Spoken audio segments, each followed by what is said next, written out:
It's actually quite dramatic. I mean, this long black tube is feeding the city. You know what Mulholland said when it was completed, don't you? There it is, take it. And we did.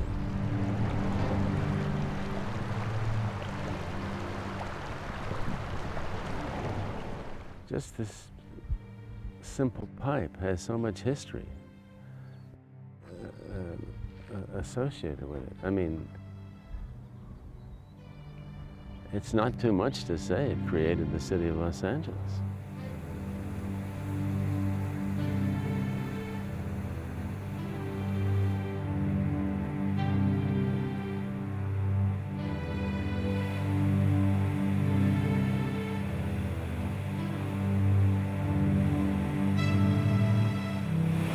Yes, this morning we're standing next to the Los Angeles Aqueduct Cascade in the San Fernando Valley. This is how the water gets delivered from the Owens Valley to Los Angeles. We're about 233 miles from the point where the water is taken into the aqueduct and out of the river.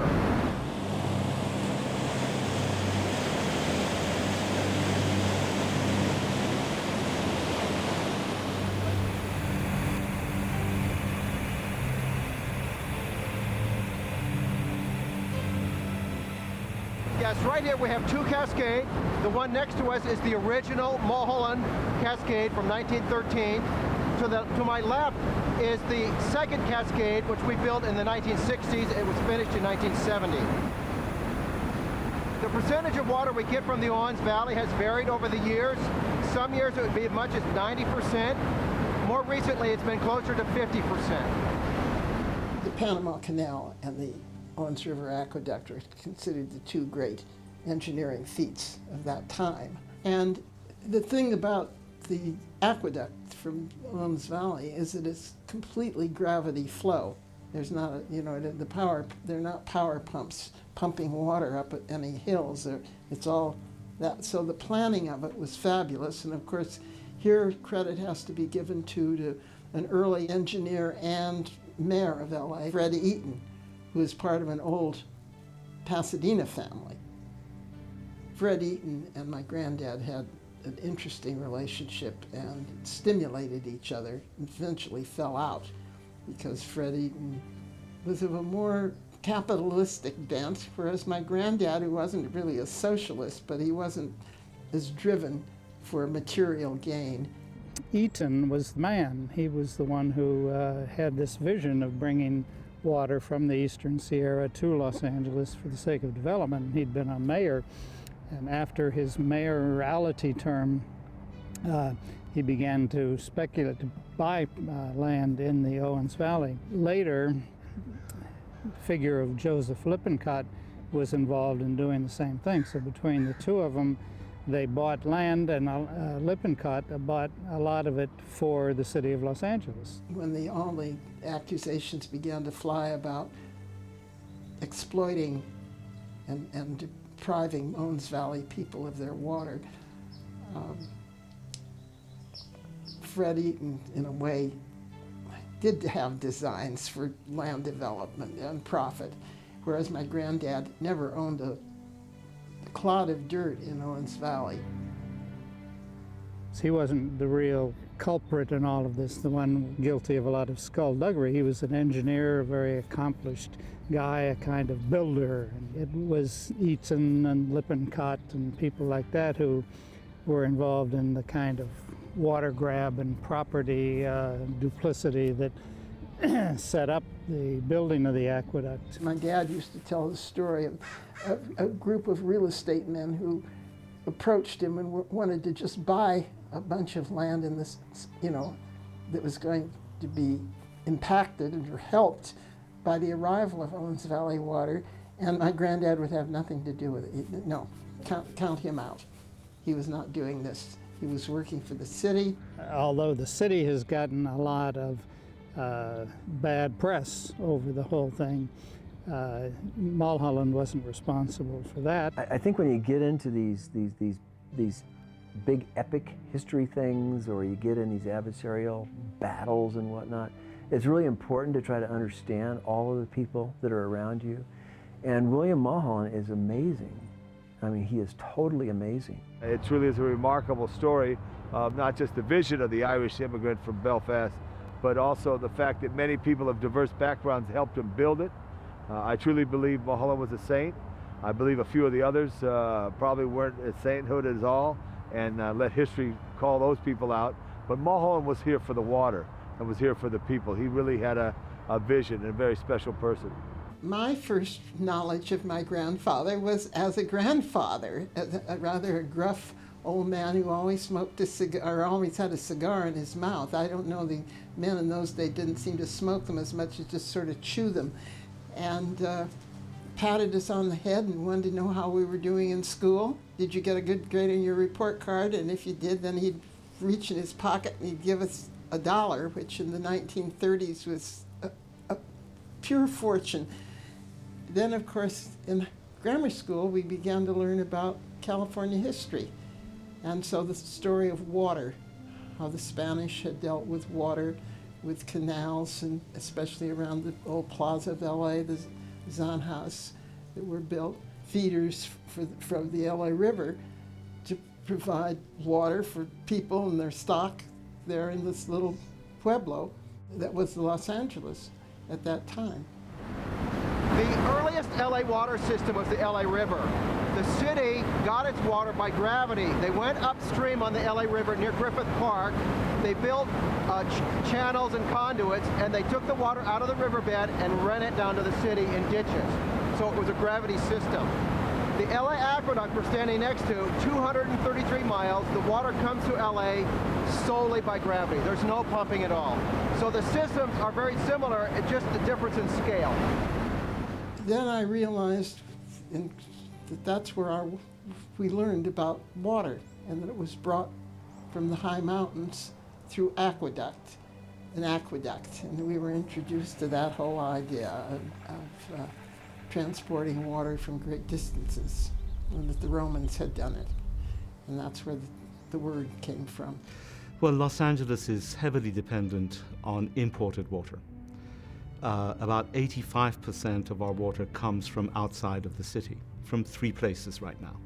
The Owens Valley, through the Los Angeles Aqueduct, which brings water directly and exclusively to LA, but also the Colorado River and the Sacramento Delta. So in public school, I learned about it. But then as I got older, in high school, I began to read the negative stories, the bad stories about water thieves, the corrupt men who had gone up and stolen the water. And so because the way my mind works, I was unresolved about what to think about this. Was my grandfather a hero or a villain? In a sense, that went right through my life, always that question of this very difficult achievement that he had created, and that people interpreted in different ways, some seeing it as a blessing and some as a curse.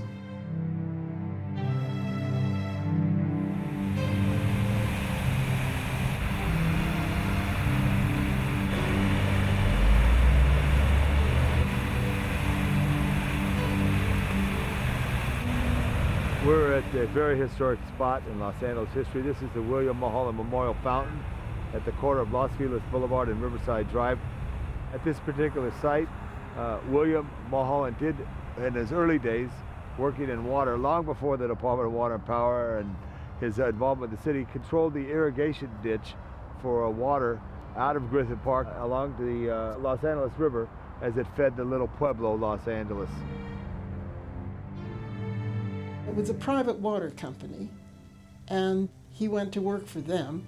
And became the, kind of the water master, and stories of him coming home from the library with all those books and teaching himself all of the math, all of the engineer, people whining about, opportunity and whining about education and whining about all of this stuff. And here's this guy that educated himself and probably never whined a day in his life, and developed this incredible aqueduct. There is no doubt that the opponents of the of my granddad and the water group, some of them were old-timers who just didn't want to see change, period. They liked things the way they were in the Pueblo. They didn't want it to turn into a big metropolis. So they simply didn't, they were the anti-progressive folk, you might say.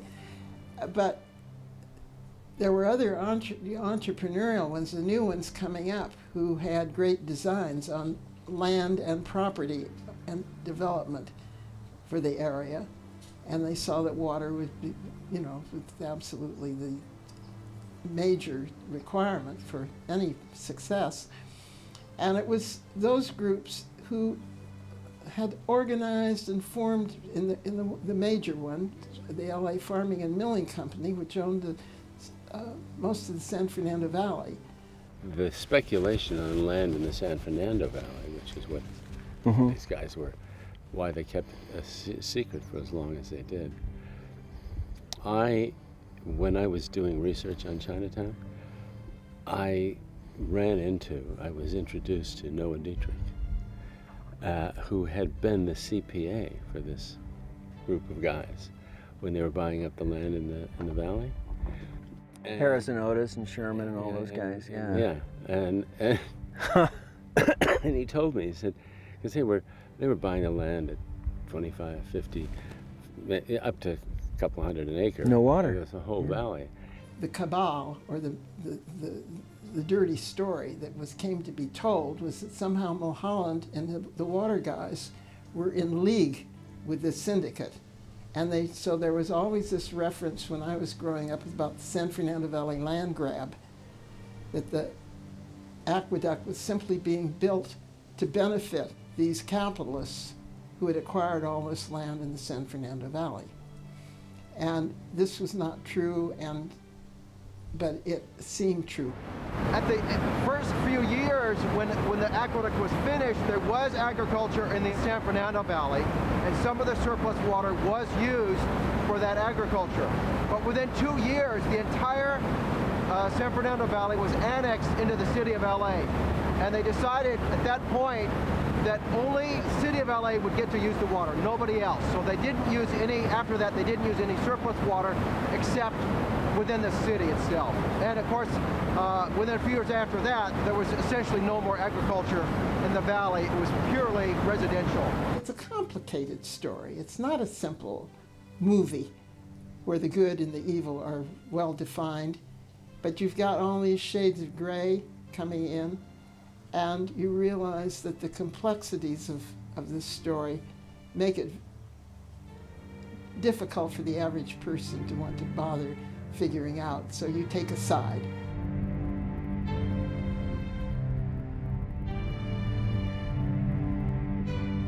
The old Owens River comes around the corner, so from here north the water's in the original Owens River channel, and Mulholland and his crew built this diversion structure, so this diverts the water away from the river and puts it around the corner and into the aqueducts. So this structure, this is the intake, this is where the aqueduct started. This was built in 1911. The actual aqueduct opened in 1913, but this structure was built 2 years earlier, 2 years before that. They started construction at a bunch of different locations up and down the valley. So this is where the aqueduct starts, and the water is in the original Owens River channel until this point, and this is where it's diverted into the aqueduct. And I'll give you a little quiz. Why did Mulholland, and it was actually Fred Eaton who thought of the idea of bringing the Owens River down to Los Angeles, but why did Mulholland, when he started doing the engineering, decide on this specific spot in the Owens Valley? Why didn't he take the water out of the Owens River some other location? Gravity. So the way I like to tell people is this is the point where they determined they needed to take the water out of the original Owens River channel and put it into an artificial conveyance system, the aqueduct that they built, so they could gravity feed it all the way to Los Angeles. I'd like to show you where the diversion structure is, where the water is actually diverted out of the river. We can kind of talk a little bit about that and then come back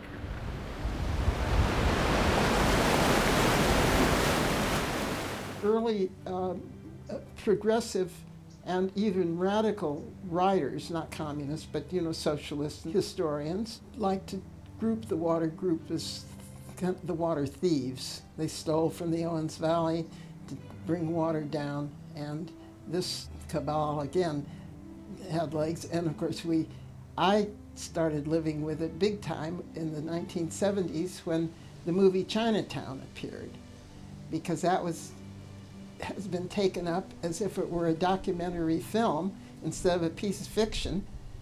And the fact that they used water as a symbol made it a very interesting, and it's a wonderful movie. I mean, I'm sorry it is, because if it had been a bad movie, we wouldn't be talking about it today. Well, the movie was a great sensation, and a lot of people never did make the equation of the real historical events and the film, which they saw as a detective story about Los Angeles.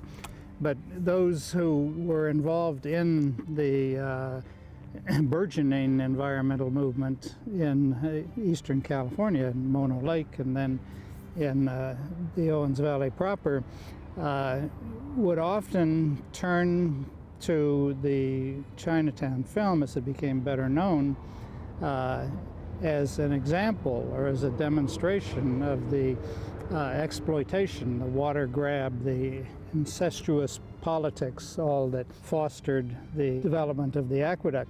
So they were using it more rhetorically, more as a persuasion technique. You want to know all the bad things that happened here, watch this movie. Well, the irony was, of course, that the movie wasn't accurate about the actual events that took place, but it was quite stimulating. A lot of us loved your film. I tell you. I mean, it's just tremendous. The DWP was very cranky when it came out. They have very thin skin. Yeah, I was amazed. Yeah, very thin skin. You know. For having all this power. Yeah. But it was a good and gripping film, and a lot of people have accepted it as a historic document about the history of LA. And because of this error and confusion, we all need some re-education in our Southern California history. Well, here, look.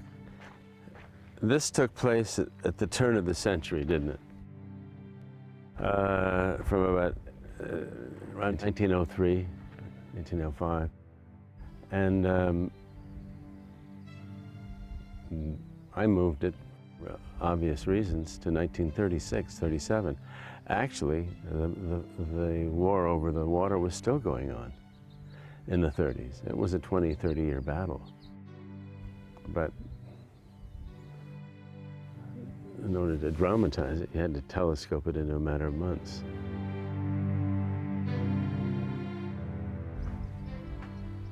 It's impressive, actually. If you came in close, it would almost look like a painting. A lot of the events that occurred in the Owens Valley, we shifted to a sort of amorphous valley. You know, we had the orange groves. So we never really had any reason to come up here. Because it was simpler to explain the land speculation in terms of the San Fernando Valley, really. In fact, it was the Owens Valley that was destroyed. But part of that destruction was dramatized with the farmers in the valley, in the San Fernando Valley.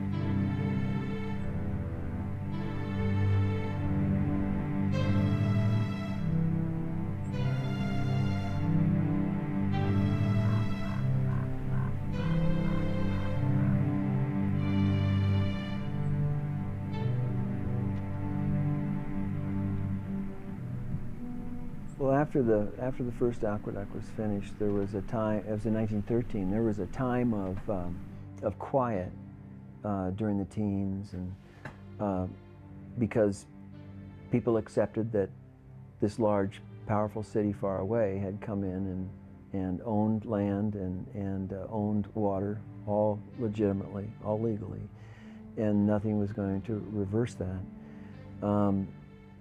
But when the city came back in the 20s for more water and began to buy up the rest of the valley, the whole entire north end around Big Pine and Bishop, that's when people really became upset. Well, Los Angeles pretty much owns everything.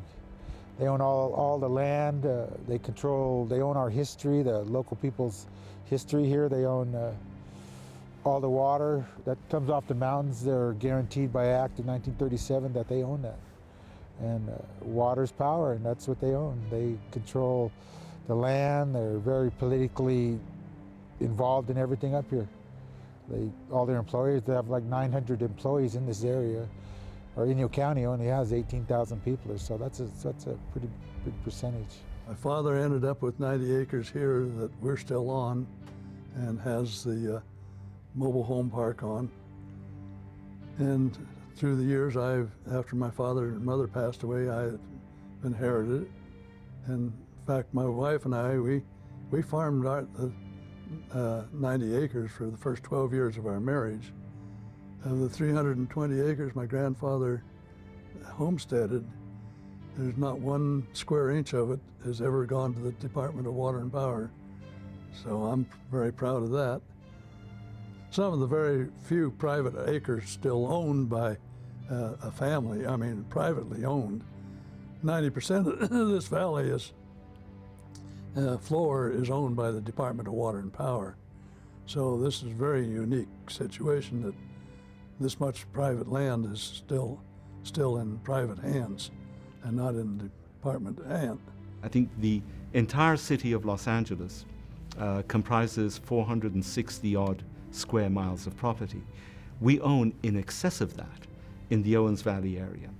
But the result of this massive land purchase, this massive land aggregation for the water rights, has been that property remains pristine.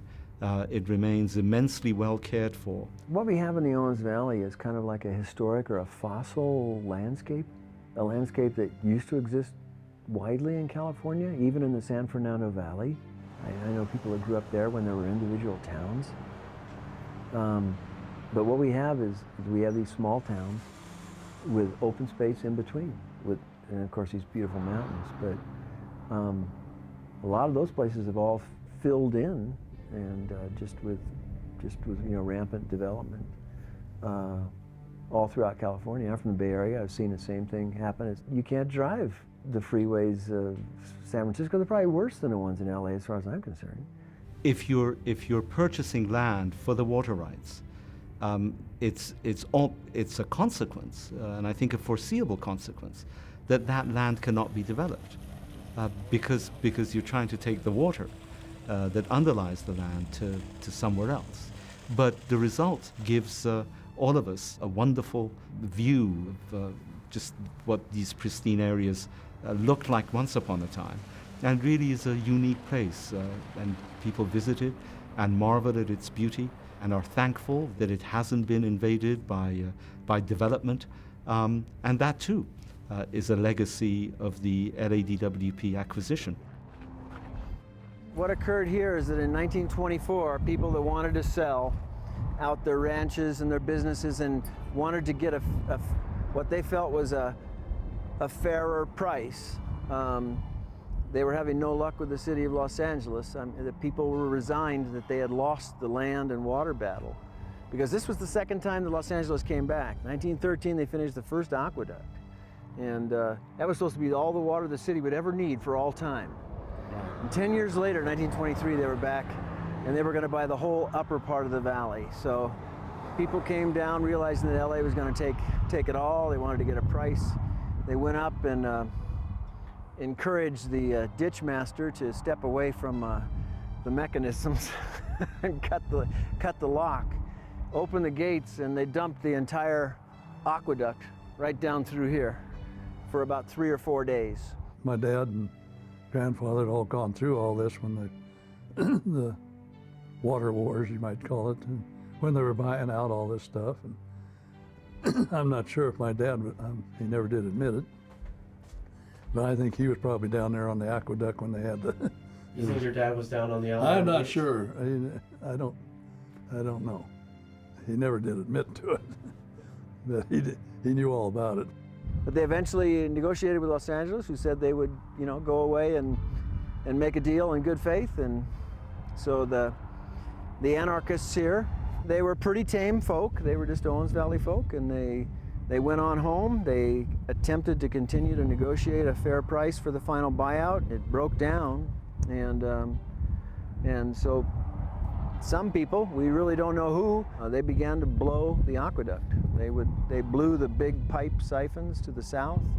They sometimes blew out the side of the aqueduct here, blew up wells.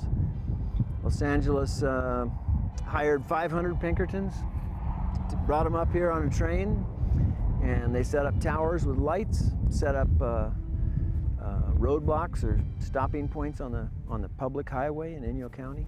And eventually about 1935, there was a reparations bill in the Assembly, and Los Angeles bought out the final ranches and farms, and they bought out the towns even. You know, these leases that we have, the department land that we've been on here, my dad, in the 60s, my grandfather had pieces of property here and there around Independence and other parts in the valley, because when his dad sold his land down there closer to Alabama Gates, when he sold that to the department, the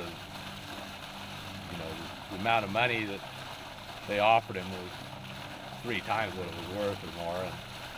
And there was, most of them were small homesteads, so on one of those drainages down there, there was like 9 families trying to all live off of one stream down there, and in the dry years it was virtually a wipeout.